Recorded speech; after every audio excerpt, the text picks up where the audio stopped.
Bem-vindo aqui para mais um vídeo que nós vamos conversar sobre análise de papéis, isso porque no dia de hoje, 7 de fevereiro de 2024, o Banco Mercantil apresentou seus resultados para o quarto trimestre de 2023 com números recordes. Será que esse banco, dentro dos resultados apresentados, dos pagamentos de proventos, da projeção que faremos lá no final do vídeo, ele se apresenta para colocarmos dentro da nossa carteira? E mais, será que os resultados apresentados pelo Banco Mercantil, eles podem refletir em outros do mesmo segmento? Vamos dar uma olhada em tudo isso aí. E eu vou me utilizar, por enquanto, na ausência de documento melhor, nas demonstrações financeiras padronizadas e vou dar um salto aqui nas demonstrações financeiras consolidadas, onde a gente pode verificar aqueles dados que vão compor a nossa tabela de múltiplos lá no final. Eu vou saltar aqui para a página 18, que é onde vão aparecer os dados que realmente nos interessam. Nós temos, por um lado, aqui os ativos totais, e esses ativos depois vão compor um dos nossos indicadores lá no final. Mas vamos dar uma olhada aqui nos passivos, porque os passivos eles acabam nos dando conta do que nos interessa para os nossos múltiplos, que é o patrimônio líquido consolidado. Veja que ele salta aqui de 1,3 bi, quase 1,4, para 1,6 bilhões. Um salto interessante, depois nós vamos dar uma olhada o que isso aí representa em termos de evolução. Também vamos dar uma olhada na demonstração do resultado, e o que nos interessa aqui são as receitas das intermediações financeiras, e que o Banco Mercantil ele salta de 3,5 bi para 4,7, e aqui a gente começa a ver onde pode estar a origem dos ditos resultados recorde do Banco Mercantil. Outro dado aqui que nos interessa é o lucro ou prejuízo do período, no caso o banco fechou no lucro de 395 milhões, valor que nós vamos transportar também para a nossa tabela. Lembrando que aqui nós estamos olhando, seguindo os padrões internacionais e IFRS, e o banco depois vai mostrar segundo aquelas demonstrações contábeis que geralmente são aceitas no Brasil. Vai dar um pouquinho de diferença, mas a gente sabe que a gente utiliza a padronização porque todas as outras empresas estão no mesmo padrão e nem todas apresentam nas demonstrações contábeis como elas são de forma mais comum aceitas no Brasil. Portanto, a gente faz uma padronização justamente para olhar todas do ponto de vista das mesmas fontes dos números.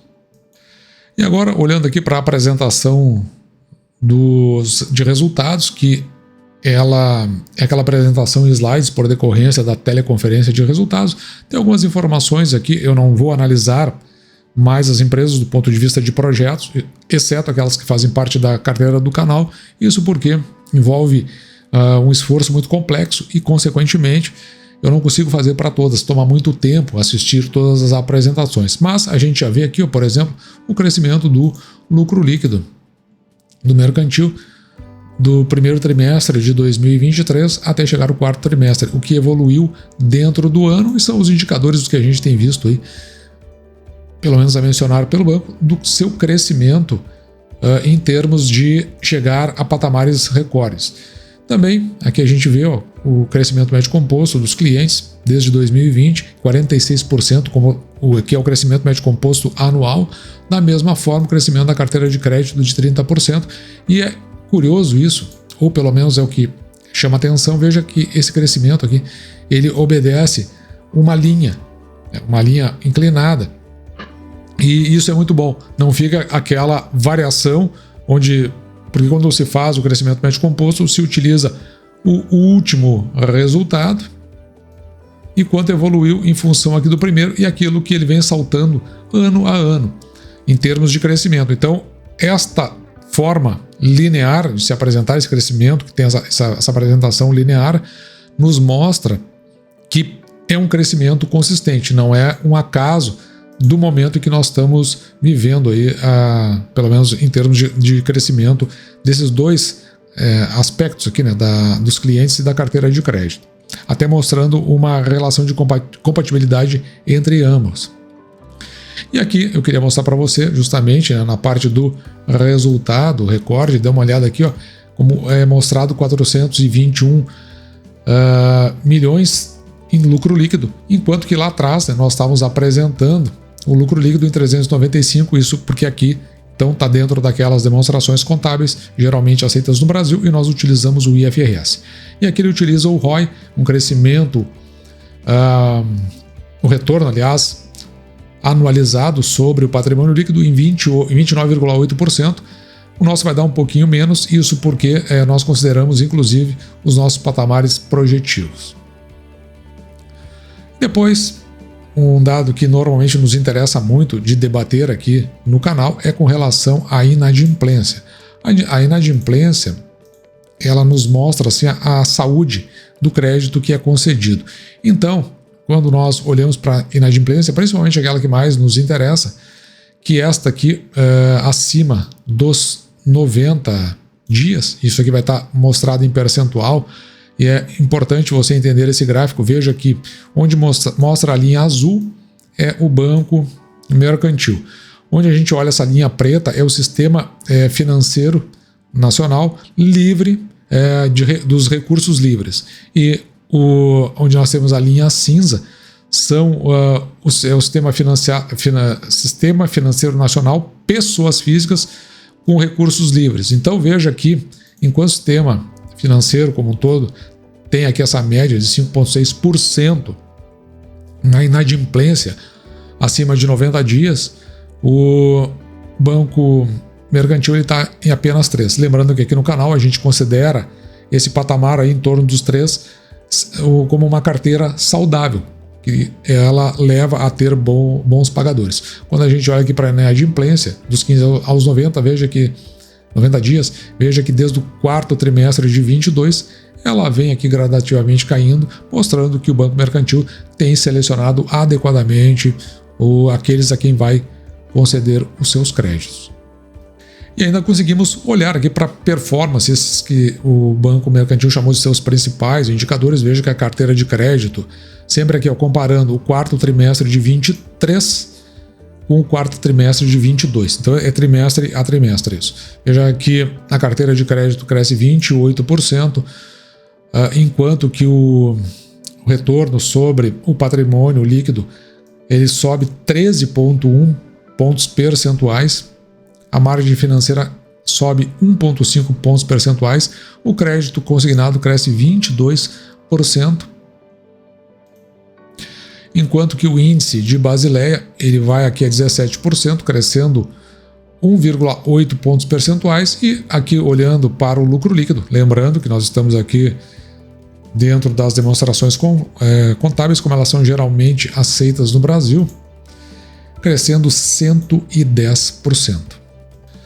O que nós não passamos aqui foi justamente a questão do índice de eficiência, que a gente gosta muito de ver, mas tem esse release de resultados, ele normalmente é apresentado à imprensa, e se eu não estou enganado, lá na página 15, nós vamos encontrar os principais indicadores.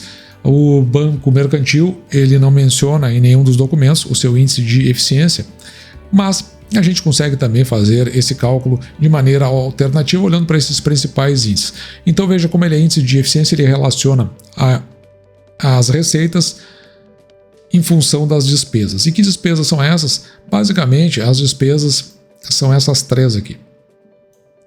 Essas despesas, ou despesas de captação do mercado, despesa de pessoal, despesas administrativas, e as receitas são essas que estão aqui em cima. Então, quando nós consideramos colocar as despesas e dividir, né, ou colocar sobre as receitas, nós vamos obter um número. Este número aqui, 0,556, que se nós multiplicarmos esse valor aí por 100, nós vamos chegar a 55,6, ou seja, o índice de eficiência do Banco Mercantil ele circunda em torno de 55,6, é um índice de eficiência elevado, mas pelo menos ele está abaixo do que é estabelecido pelo Banco Central, que é de 60%. Então o que a gente lê nisso aí é que para atingir a sua receita, o Banco Mercantil ele tem uma despesa aí de 55,6%. algo que nós sempre devemos observar, porque no longo prazo pode acabar afetando o resultado. Bom, agora olhando para a nossa tabela de múltiplos, a gente consegue enxergar aqui que nós tínhamos lá no início do ano de 2023 uma projeção de 4,1 bi em termos de receitas.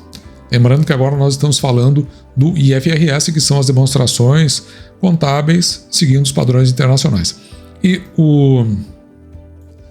o mercantil acaba atingindo 4,7 bi, bem acima do que nós verificamos. E nós tínhamos uma projeção de 267 milhões em termos de lucro líquido, enquanto que em termos de IFRS, o lucro que foi atingido foi de 395 milhões, também bem acima do que nós estávamos estimando. Veja que com isso o Banco Mercantil veio a pagar aqui aproximadamente R$ 1,58 de dividendos. Quando nós pegamos esse R$ 1,58 de dividendos e dividimos por 6%, nós atingimos um valor. Esse valor determina o preço teto que nós pagaríamos pela ação, que aqui chega a R$ 26,36. No momento em que esse vídeo, que nós estávamos fazendo esse vídeo, a ação estava cotada a R$ 22,19. Porém, algo nos chama bastante atenção. Veja aqui, a média dos proventos pagos nos últimos 5 anos, de 2018 a 2022, foi de 86 centavos, o que dá um preço teto de R$ 14,26. Isso, claro, evidentemente nos deixa com alguma consideração aí em relação ao Banco Mercantil, pois esse pagamento de provento, talvez, a gente não sabe ainda, precisa avaliar com mais precisão, pode não ser uma tônica a ser apresentada pelo Banco Mercantil. O crescimento aqui do patrimônio líquido do Banco Mercantil foi aqui de 18,34% em relação ao ano de 2022, mostrando aí que talvez estejamos entrando nos tempos dos bancos. O preço da ação dividido pelo valor patrimonial por ação em 1,44, quando está entre 1 e 2 para os critérios aqui do canal, a gente considera que a ação não esteja nem cara nem barato. Abaixo de 1 a gente sempre considera a possibilidade da ação estar barato e o risco estar reduzido a quase zero. Aí nós temos com esses patamares, a ação não está nem cara nem barato e também um risco que não é elevado em comparar a ação do Banco Mercantil. Já o preço da ação dividido pelo lucro líquido por ação em 5,88 significa que se você comprar a ação a 22,19 e dentro desse lucro líquido, em função desse lucro líquido obtido, você tem o retorno em aproximadamente 6 anos. E o dividend yield do Banco Mercantil em 7,13, o que é consideravelmente acima daqueles 6% que nós procuramos.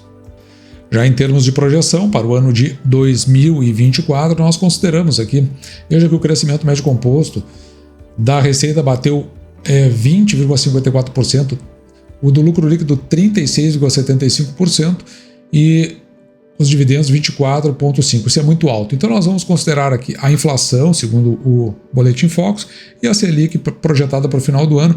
Vamos tirar o juro real aqui de 5,19 e aplicar esse valor para que a gente possa estimar de uma maneira muito conservadora que talvez a receita do Banco Mercantil chegue a 4,9 no final de 2004, com 405 milhões de lucro líquido, com a possibilidade de pagar R$ 1,66 por ação. Com isso, com essa projeção, a gente eleva o preço teto aqui a 27,72.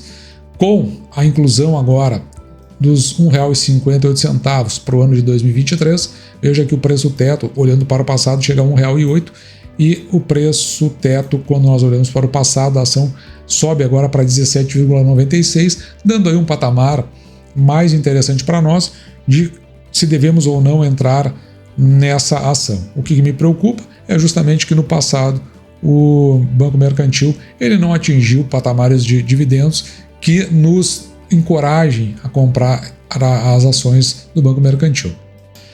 E sempre no final eu deixo um comparativo banco a banco. Normalmente eu publico lá no Instagram do canal, mh.investir, e você vai ver todos esses dados que nós apuramos colocados aqui.